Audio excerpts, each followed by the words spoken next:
A family tea gathering. My son attempted to keep me from entering the living room. When I finally stepped inside, I was stunned right there. I spotted a young lady clinging to my husband, her fingers sliding into his pocket. He said, "Oh, please. I've been at this for years right under your nose." Can you imagine dedicating 4 decades of your life to building a family, only to have them all, every single one, turn against you?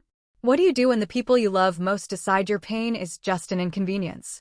I'm Helen, and I want to tell you how I was pushed to the brink, how I watched my entire family conspire against me, trying to force me to accept the unthinkable. But what they didn't know, my silence wasn't surrender. It was planning. And the revenge? Oh, it was brutal. For the longest time, I couldn't even say these words out loud. But it's time. It's my story about a 40-year marriage, a family I poured my life into, and how it all came crashing down in the most unbelievable way. George and I had been married for 40 years. 40 years. That's a lifetime, isn't it? We raised 2 wonderful children, Brenda and Carl, and were blessed with 2 granddaughters, Joyce and Carol. We had the house, the picket fence, the whole American dream, or so I thought. After George retired from his management position and I left my part-time job at the library, our lives were supposed to settle into that comfortable rhythm you see in magazines. But life isn't a magazine. For the last decade or so, I'd been battling severe rheumatoid arthritis. Some days were better. On good days, I could manage my garden, attend book club, cook George's favorite pot roast. On bad days, just holding a coffee mug felt like gripping a handful of broken glass. The pain was a constant, unwelcome guest. It had, over time, changed the landscape of our marriage. The physical intimacy we once shared had become a casualty of the disease. It was a quiet sadness between us, something we acknowledged but rarely spoke of. I thought we had an understanding, a partnership that went deeper than that. I thought he, of all people, understood my struggle. George was still healthy, thank God. He was vibrant, full of energy. He played tennis twice a week, had poker night with his buddies, and was always busy in the garage. I was happy for him. Truly. I never wanted my condition to hold him back. But lately, a new kind of distance had crept in. It wasn't just the separate hobbies. It was something in his eyes. He seemed restless, impatient. The signs were small at first, easy to dismiss. He started spending more time on his phone, tilting the screen away whenever I walked into the room. His poker nights started ending later and later. Sometimes he'd come home smelling faintly of a perfume that wasn't mine. When I'd ask, he'd just wave a hand dismissively. "Oh, that's just Sharon. You know how she hugs everyone." And I'd let it go. What else could I do? To question him felt like admitting that the foundation of our 40-year marriage was cracking. It was easier to pretend I didn't notice. One Tuesday afternoon, I was getting ready for my weekly book club. It was my one real social outlet, a little island of normalcy in my sea of chronic pain. My phone buzzed. It was Margaret, the host. "Helen, I'm so sorry," she said. "My grandson came down with a terrible flu. We're going to have to cancel today." I felt a pang of disappointment. "Oh, of course. Don't you worry. I hope he feels better soon." We hung up, and I stood in the quiet hallway, the silence of the empty house pressing in on me. George thought I'd be gone for at least another 3 hours. A little idea popped into my head. A nice, quiet afternoon. Maybe I'd surprise him. I could pick up some good ribeyes from the butcher, and we could have a nice dinner, just the 2 of us. It felt like a good plan, a way to bridge that growing distance. I felt a flicker of hope as I got back in my car and turned towards home, completely unaware that I was driving straight into the wreckage of my life. The drive home was short, about 10 minutes. I remember the weather was beautiful, one of those perfect autumn afternoons where the air is crisp and the leaves are turning brilliant shades of orange and gold. I pulled into our driveway and noticed an unfamiliar red convertible parked down the street. I didn't think much of it. New neighbors, probably. I let myself in, calling out, "George, honey, I'm home early." Silence. That was the first thing that felt wrong. Usually, the TV would be on, tuned to some sports channel, but the house was still. The only sound was the low hum of the refrigerator. "George." I called again, a little louder. I walked into the living room, and that's when I saw it. The scene is burned into my memory like a photograph. George was standing by the fireplace. He wasn't alone. A young woman was with him.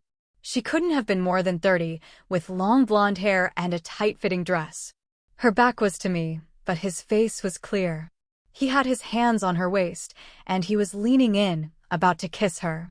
They froze when they heard me. The woman spun around, her eyes wide with panic. George just stared at me. There was no shock on his face, no guilt, just annoyance.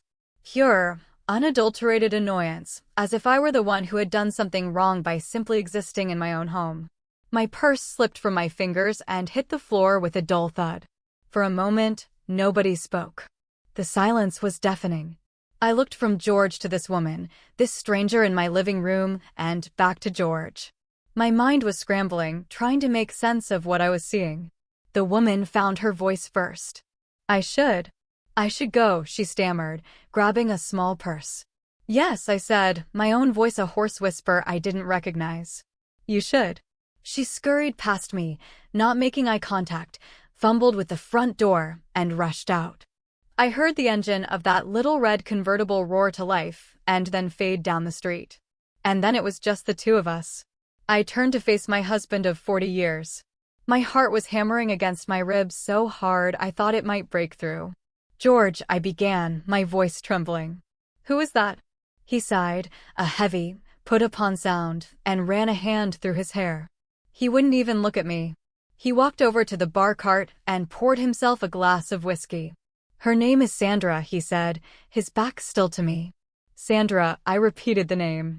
It felt foreign and ugly in my mouth. And what was Sandra doing here, George? In our home. He finally turned, swirling the amber liquid in his glass. The look on his face was one I'd never seen before. It was cold, defiant.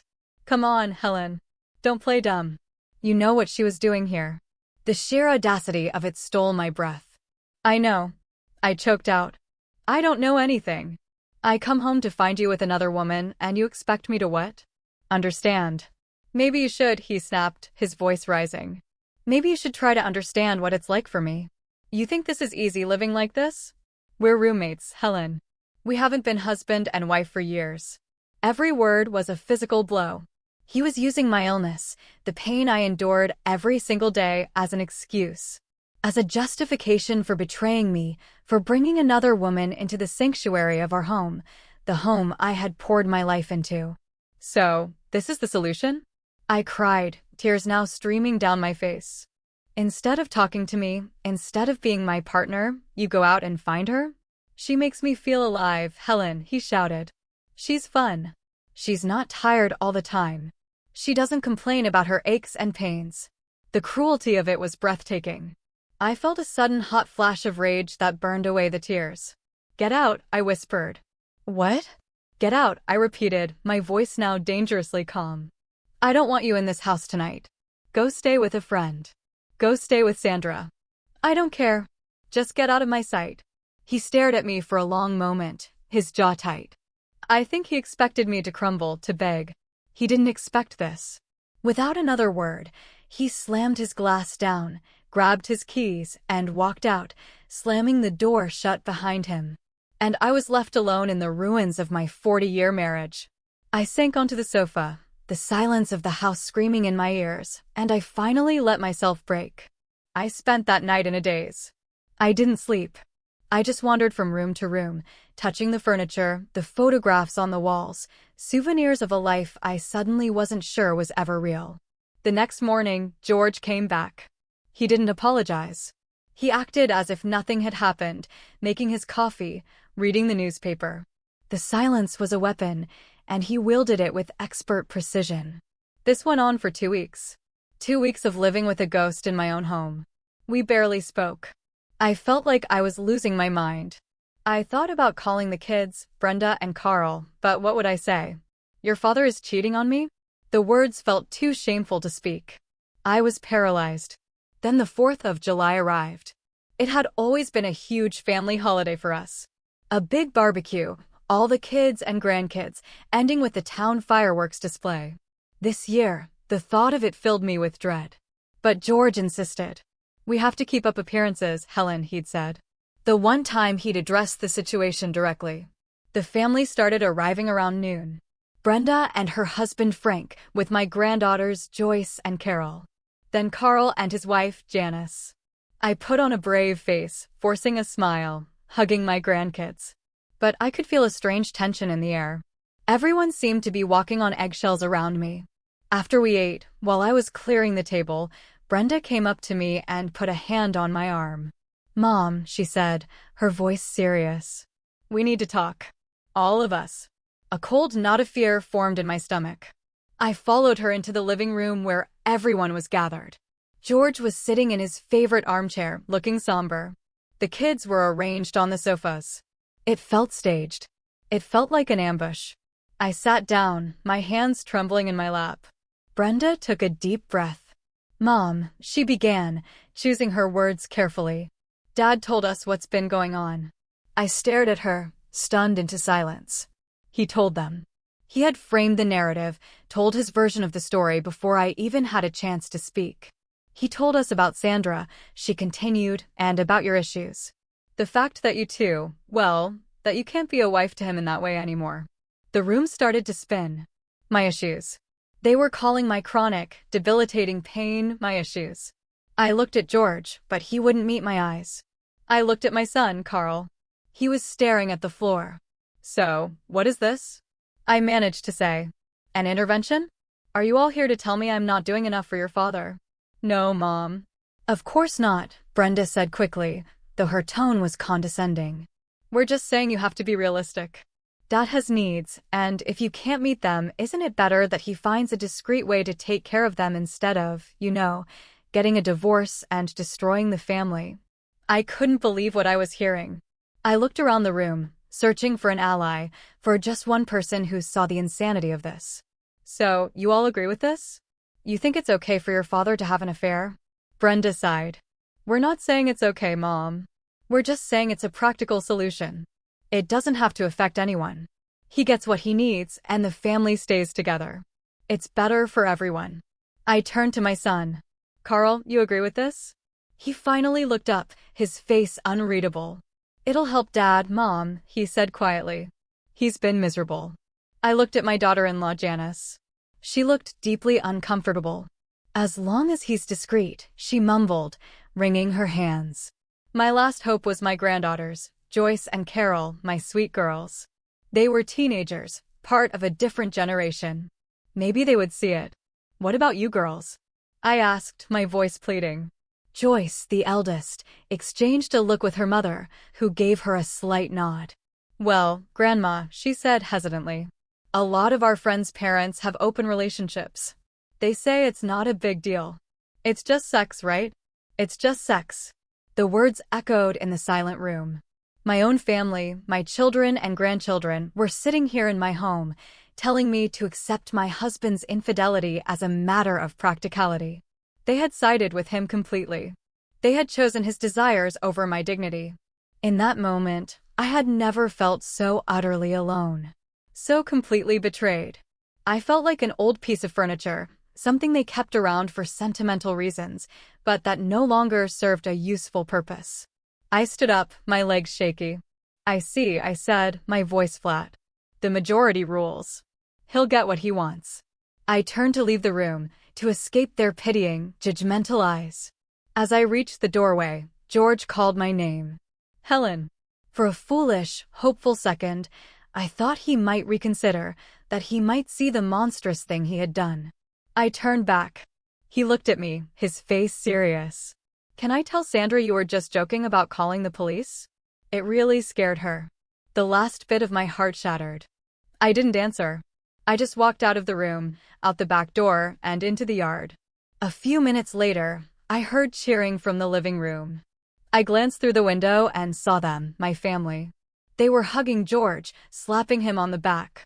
They were celebrating their victory, celebrating the successful negotiation of my surrender. And through the window, I could see my husband, my partner of 40 years, already pulling out his phone, a smile spreading across his face as he called his mistress to tell her the good news.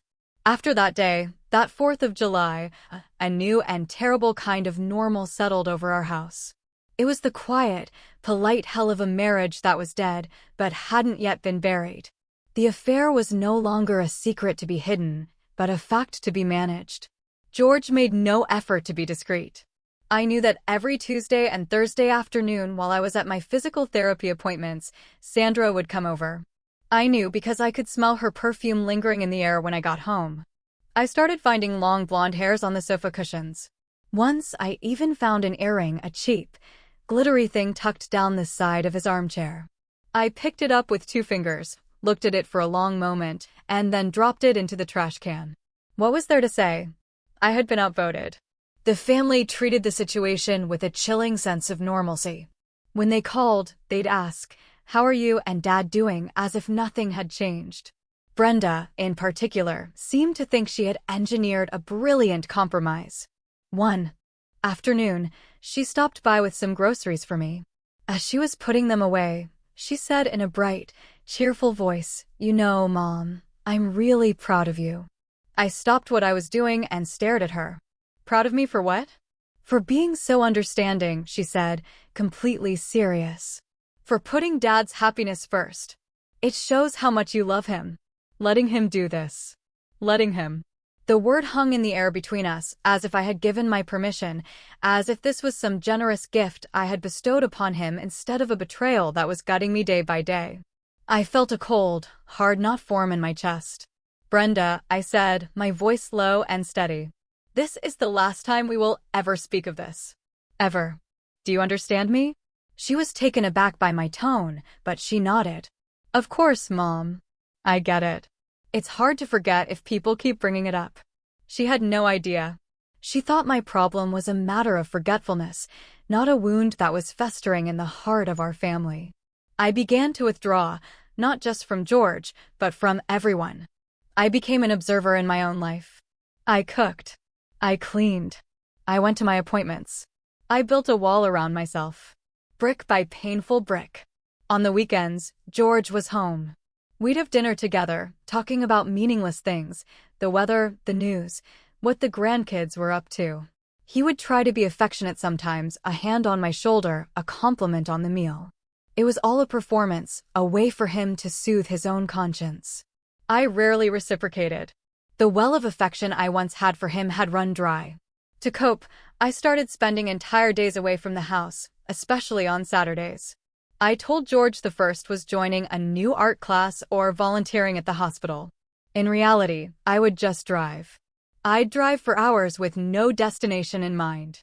I'd find a quiet diner in a small town I'd never seen before and sit for hours with a cup of coffee, just watching people live their ordinary lives. I'd go to the movies and watch back-to-back films, losing myself in other people's stories because my own had become unbearable. These long absences didn't seem to bother George. In fact, he seemed to prefer it. It gave him an empty house, a free schedule. I knew what was happening while I was gone. The house was his, the bed was his, and Sandra was with him. The thought was a constant, dull ache. But a strange thing began to happen during those long, lonely drives. The pain slowly started to curdle into something else, something colder, sharper. It was resolve. I realized they all saw me as a weak, frail old woman who had no choice but to accept her fate. They thought my silence was surrender. They were wrong. My silence was me planning. My silence was me biding my time. My silence was me getting ready for war. The months crawled by. The vibrant colors of fall bled into the gray chill of winter. Our house, once filled with the warmth of a long, shared life, now felt like a cold, empty museum. George and I were polite strangers, coexisting in a space that no longer felt like a home. He continued his arrangement with Sandra, and I continued my weekend escapes, fortifying the walls around my heart. Then Thanksgiving arrived. The holiday I once loved, a day of gratitude and family, now felt like a looming threat. I went through the motions, ordering a turkey, planning the menu. I did it for the grandkids, I told myself. A few days before the holiday, Brenda called. "Hey, Mom," she said, her voice overly bright. "Just confirming the plan for Thursday. We'll be over around 1. And hey, Dad had a great idea. He wants to invite a guest. I froze, the phone feeling cold against my ear. A guest? I asked, already knowing the answer. Who? There was a slight hesitation. Well, it's Sandra, she said, trying to sound casual. Dad says she doesn't have any family in town, and he didn't want her to be alone on Thanksgiving. I was speechless. The absolute, mind-boggling nerve of it. To bring his mistress, the woman who was a wrecking ball to our marriage, to my table on a family holiday. It wasn't just an insult. It was a declaration. It was them saying that Sandra wasn't just a dirty little secret anymore. She was being promoted. She was becoming part of the family. No, I said, my voice dangerously quiet. Mom, don't be like that, Brenda started, her tone shifting to one of exasperation. It's just one dinner. It's the Christian thing to do. I told you I would not be in the same room as that woman, Brenda, I said, my voice trembling with a rage I could barely contain. I will not have her in my house, sitting at my table, eating the food I cooked. That is not happening. This is Dad's house too, Mom, she shot back. He has a right to invite whomever he wants. I expect you to behave. Behave. Like a naughty child being scolded. After I hung up, I walked into the living room where George was watching TV. You invited her, I said. It wasn't a question. He didn't even turn to look at me. It's just dinner, Helen. Grow up. That was it. That was the moment something inside me finally, irrevocably snapped. I didn't yell. I didn't cry. I just turned and walked away. On Thanksgiving morning, I woke up early. I didn't make a turkey. I didn't prepare any side dishes. I got dressed, went into the kitchen, and made myself a single piece of toast. As the family started to arrive, filling the house with their cheerful chatter, I walked to the garage, got in my car, and left. I drove to a Denny's on the highway. I sat in a booth by myself and ordered their Thanksgiving special, turkey, stuffing, mashed potatoes, all served on a plastic plate. I ate slowly, watching the families around me laughing and talking. I wasn't sad. I was numb. After my meal, I went to a movie theater and watched 3 movies in a row. I didn't even care what they were about. I just needed to be somewhere else. I got home around 11 that night. The house was dark except for a single lamp in the living room. George was sitting there waiting for me. The remnants of the feast were still on the dining room table. Where have you been? He demanded, his voice sharp. I went to Denny's for Thanksgiving dinner, I replied calmly, setting my purse down. Then I saw a few movies. He stared at me, his face a mixture of anger and disbelief. We had a beautiful meal right here, and you went to Denny's. Why would you do that? I finally looked him straight in the eye. It's not about the food, George, I said. My voice was cold as ice. It's about the company. I told you I would not be in this house at the same time as her. That didn't just mean when she's here for a Tuesday afternoon visit. It meant any time. And you knew that. Yet you did it anyway. He stood up, his face red with anger. I can't believe a woman your age can't be civil to a guest I invited into our home. She is not a guest, I said. She is the woman you are cheating on me with. I picked up the newspaper from the coffee table, opened it, and held it up between us. A flimsy wall that signified the end of the conversation and the end of everything else. The winter after that disastrous Thanksgiving was long and bleak, both outside and inside our home. The politeness between George and me wore thin, replaced by a brittle silence. We were 2 ships passing in the night, living in the same space, but in entirely different worlds. He had his life, which I now knew. Included not just Tuesday and Thursday afternoons, but dinner dates and outings with Sandra. My life consisted of my appointments, my lonely drives, and my secret planning. My lawyer, a sharp woman named Ms. Albright, had been very clear. Helen, she'd said, we need to be meticulous. We document everything. We move slowly and quietly. So I did. I started gathering financial statements, deeds, and investment portfolio reports. George had always handled the finances, but I was a quick study. I spent hours at the library learning about asset division and divorce law. The quiet librarian was becoming a financial strategist. Spring arrived, and with it, Mother's Day. For years, we had a family tradition. The kids would take me out for a fancy brunch at a beautiful French restaurant downtown. By mutual agreement, George didn't come to my Mother's Day brunch, and I didn't go to his Father's Day celebration. It was the kids' day with each parent, and it had always worked for us. This year, however, a dark suspicion took root in my mind.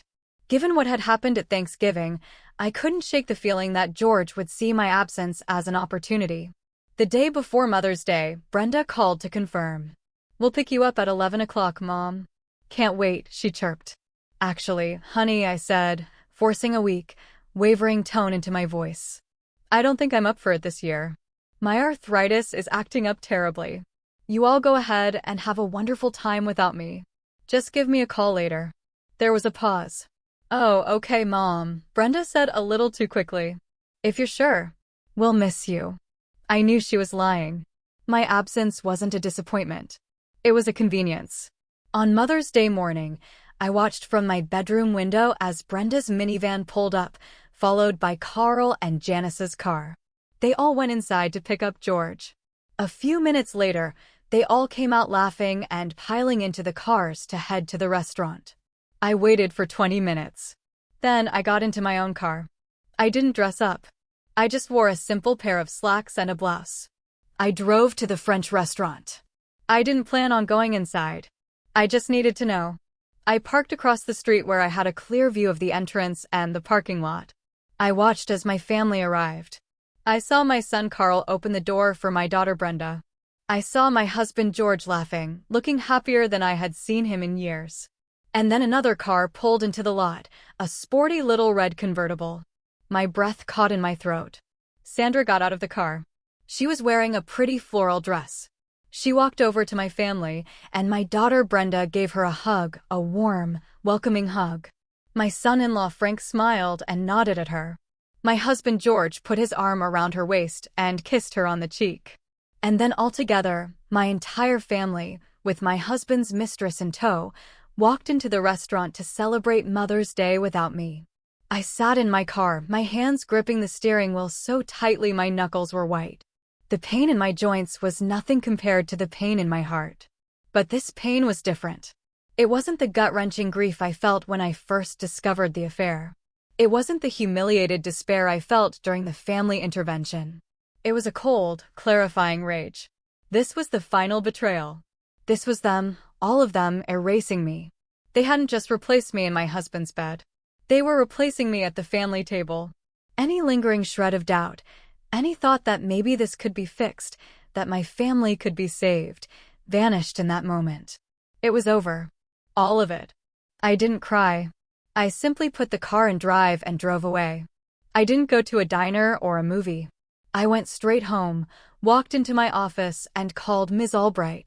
"It's time," I said when she answered. "We're moving forward with the final plan." The year that followed that Mother's Day was the strangest of my life. On the surface, I was the picture of quiet resignation. I became even more accommodating, more docile. I stopped my weekend drives.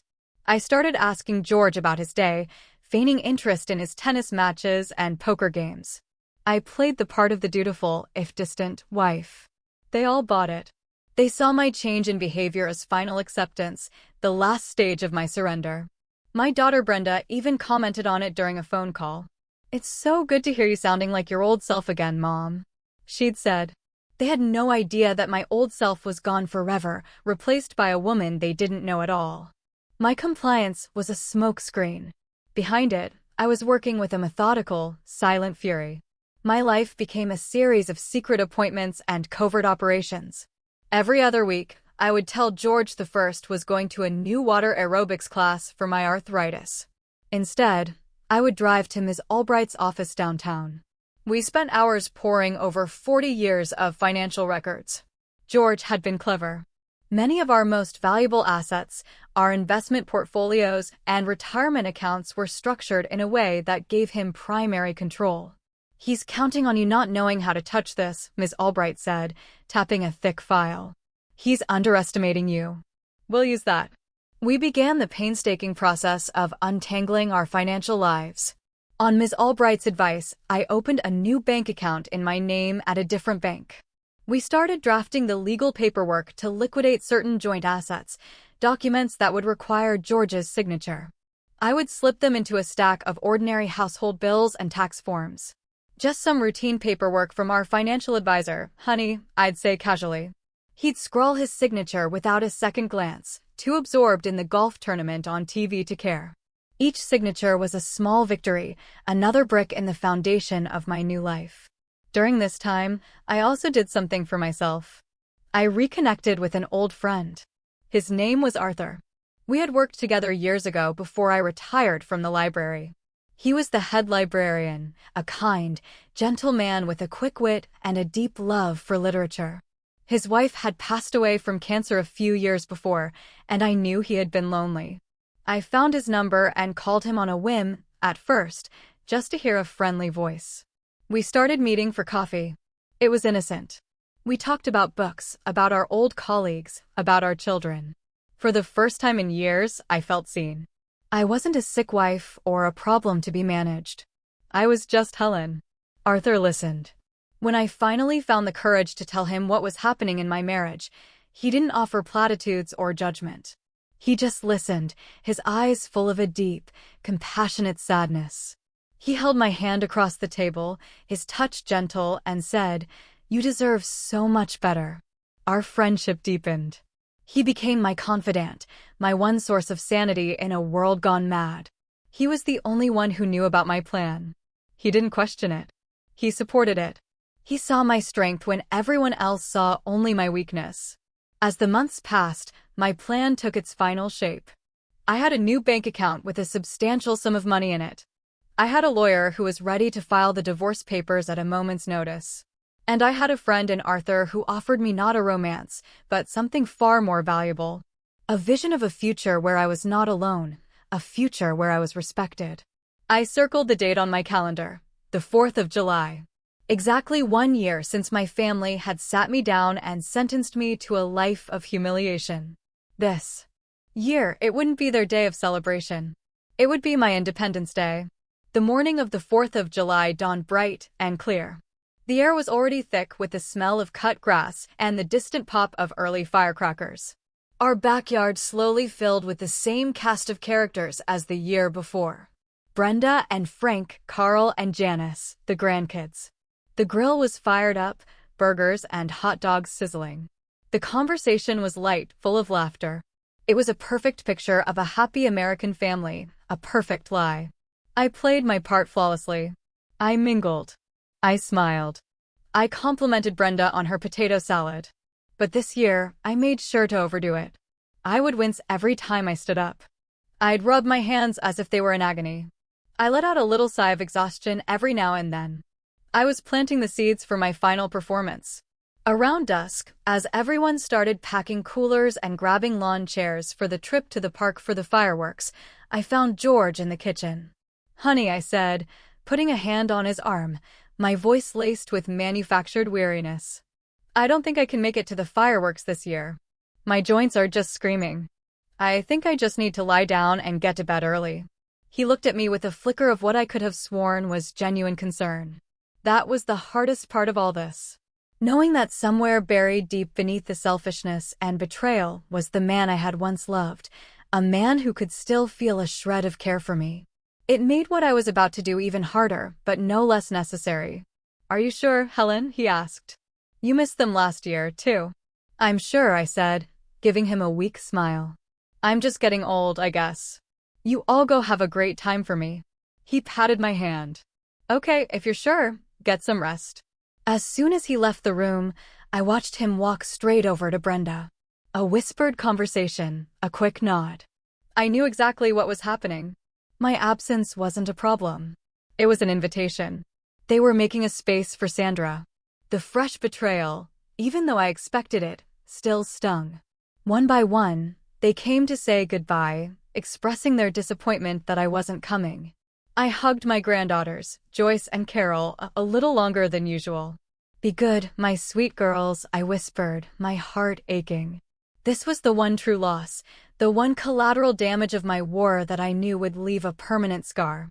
I stood at the front door and waved as they piled into Brenda's minivan, their laughter floating back to me on the warm evening air. They didn't even look back.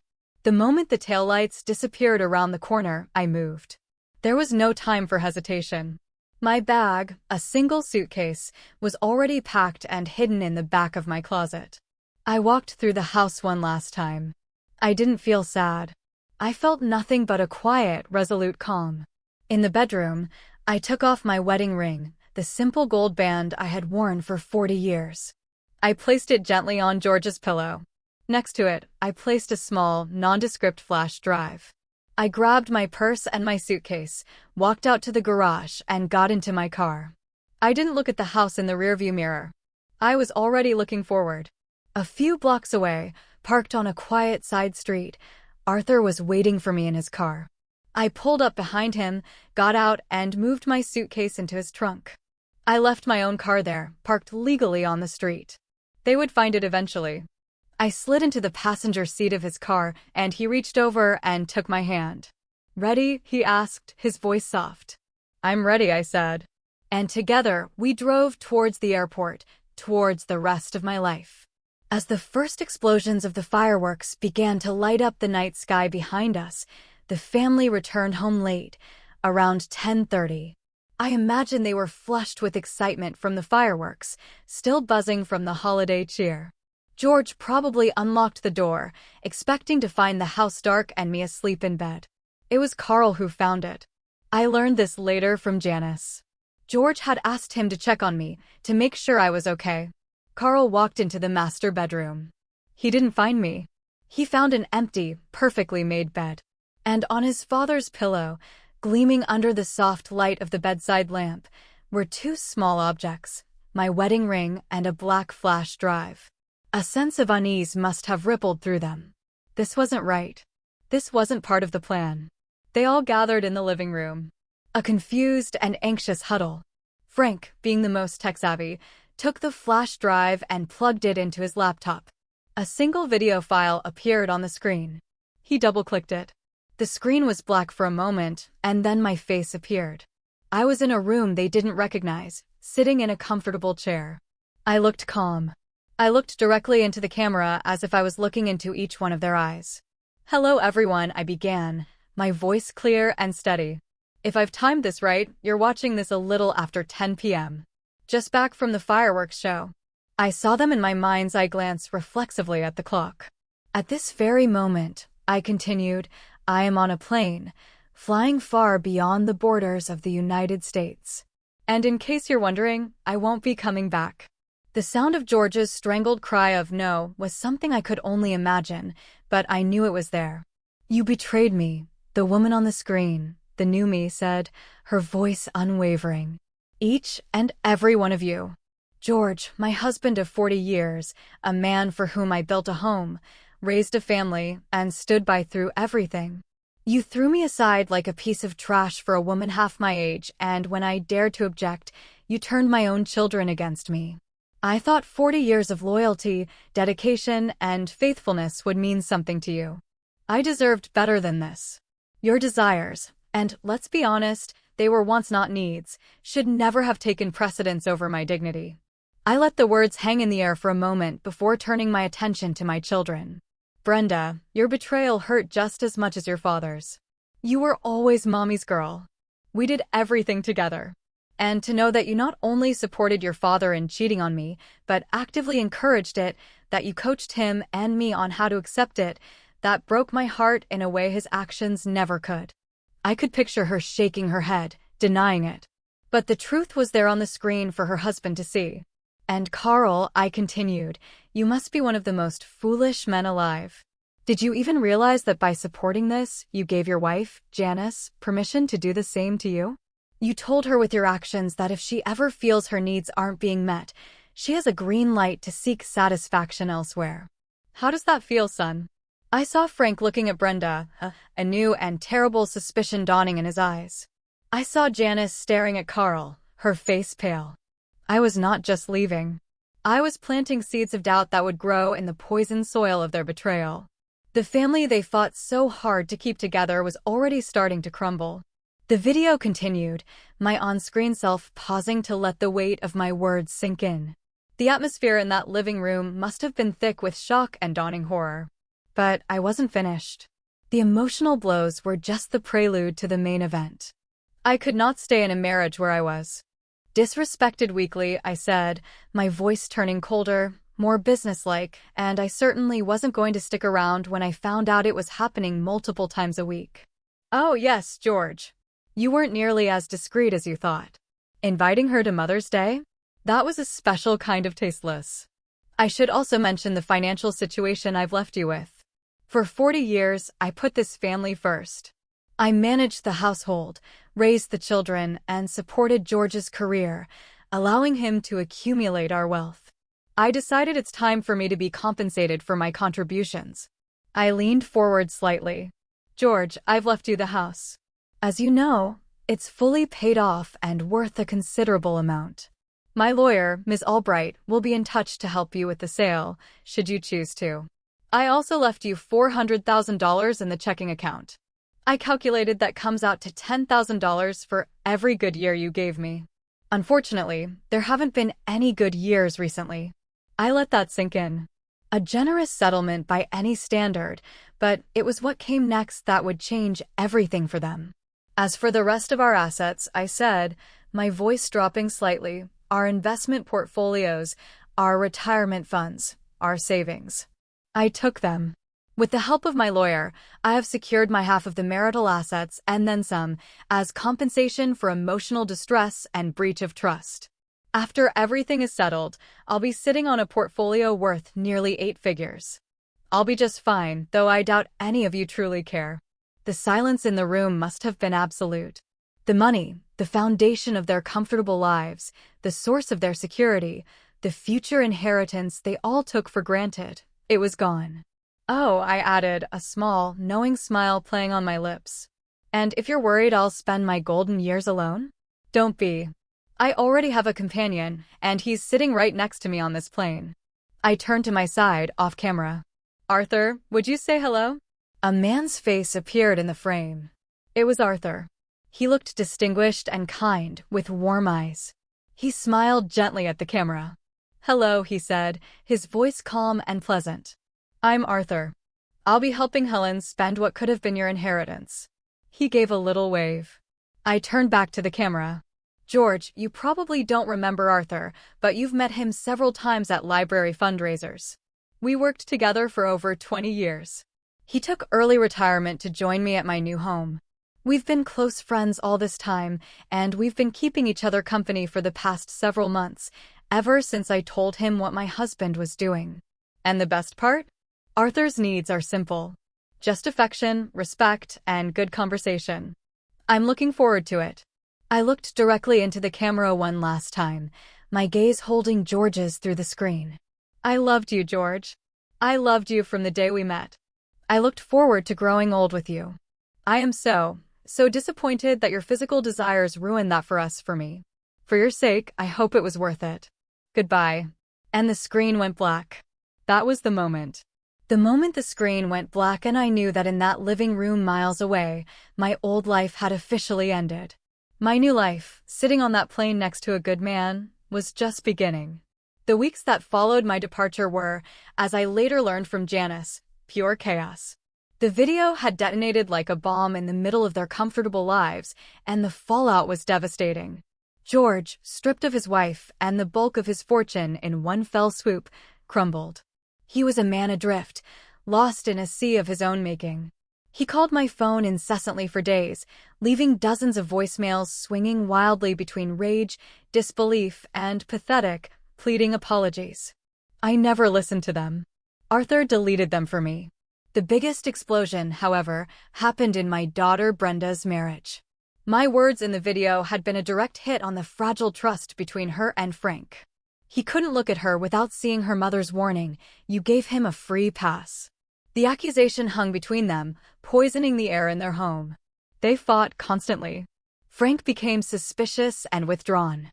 Brenda, faced with the potential loss of her own marriage, became frantic. The practical solution she had so confidently prescribed for my marriage suddenly didn't seem so practical anymore. Carl and Janice were quieter, but the damage was there, too. Janice, who had always been the most hesitant of the group, withdrew from the family. She was pregnant with their first child, my first grandchild, and she wanted no part of the toxicity. She told Carl that until he could understand the profound disrespect they had shown me, she needed space. They were all fractured, broken pieces of a family that had once been whole. They had sacrificed my dignity on the altar of George's desires, and now they were paying the price. About 3 weeks after I left, I decided to make one phone call. I didn't call Brenda or Carl. I called Janice. I knew she was the only one who might have a conscience left. She answered on the first ring, her voice cautious. "Hello, Janice." "It's Helen," I said quietly. There was a sharp intake of breath on the other end. "Oh, Helen. Oh my God. How are you? Where are you?" "I'm fine, honey. I'm safe and I'm okay, but I can't tell you where I am right now. How are you?" I'm okay," she said, her voice wavering. "Dad, George isn't doing well and Brenda and Frank are having serious problems." She paused. "Helen, I have to tell you, I'm so sorry. I knew it was wrong from the beginning. I should have spoken up. I was new to the family. I was scared. It's no excuse. But I'm so sorry." "I know, Janice," I said, and I meant it. I could see it in your eyes that day. "You're forgiven." She started to cry softly. "Thank you. That means so much. Especially because I want both grandmothers in my baby's life. I'm pregnant, Helen." The news was a ray of sunshine breaking through the storm clouds. A baby, a new beginning. "Oh, honey," I said, my own voice thick with emotion. "That's wonderful news. Congratulations." We talked for a while longer. She told me more about the fallout, about the arguments and the tears. Before we hung up, I made a request. "Janice," I said, "I think I'm ready to talk to them, all of them. Can you arrange a phone call for tomorrow night? But on one condition, Sandra is not to be there." "Of course, Helen," she said without hesitation. "They'll be there." The next evening, I sat with Arthur in the living room of our new home, a small, beautiful house overlooking the ocean. The phone was on the speaker. The call connected to the living room where my former family was gathered. "Hi, Mom. Everyone's here." Janice's voice came through, a little shaky. "Thank you, Janice," I said calmly. "Just so you all know, Arthur's with me. I want this to be a polite conversation, not an argument. Does everyone agree?" A chorus of mumbled agreements came through the speaker. "Good," I began. I wanted to wait until some time had passed before we spoke. I paused, then addressed my son. "Carl, congratulations on the baby." "I mean that." "Thanks, Mom," he said, his voice subdued. "I'll try to be the kind of father you taught me to be. The best thing you can do for your children is to love their mother," I said gently. "Remember that." Then it was George's turn. "Helen." "Honey, please," he began, his voice cracking. "Please come back. We can fix this. I'll end it with Sandra. I swear, if you had just told me you were really going to leave." "I did tell you, George," I interrupted, my voice firm but not unkind. "I told you I wouldn't accept this, but you didn't listen. You chose your affair over our marriage. You invited her into our family. There is no fixing this. From the moment you chose her over me, our marriage was over. I'm so sorry, but it's done." I could hear him start to sob, a broken, helpless sound. "What about your commitment to me?" he choked out. "You made that commitment first." "Yes, I did," I replied. "And I would still be honoring it if you hadn't broken yours. When you did that, you freed me from my commitment. And you gave me the chance to make a new one, which I have with Arthur. There is no turning back." A heavy silence fell, broken only by George's weeping. Then Brenda spoke up, her voice cold with anger. "Nice, Mom. Did you call just to hurt Dad more? All because your ego couldn't handle another woman making him feel good. Is that really how you see it, Brenda?" I asked calmly. "Let me ask your husband a question. Frank, how's your ego? Is it ready to accept another man making your wife feel better than you do?" Silence. The question hung in the air like a guillotine. Finally, Frank's voice, tight and strained, came through the speaker. "For what it's worth, Helen, after all of this, Brenda and I have been having serious issues." "I understand," I replied. "But let me tell you both this. Fight for your marriage. You love each other, but you started taking that for granted. Let this be a wake-up call, not the end. Remember, you're a team. I never meant for this to happen, Mom, Brenda whispered, her anger gone, replaced by the terrified voice of a little girl. I'm scared. I know, I said softly.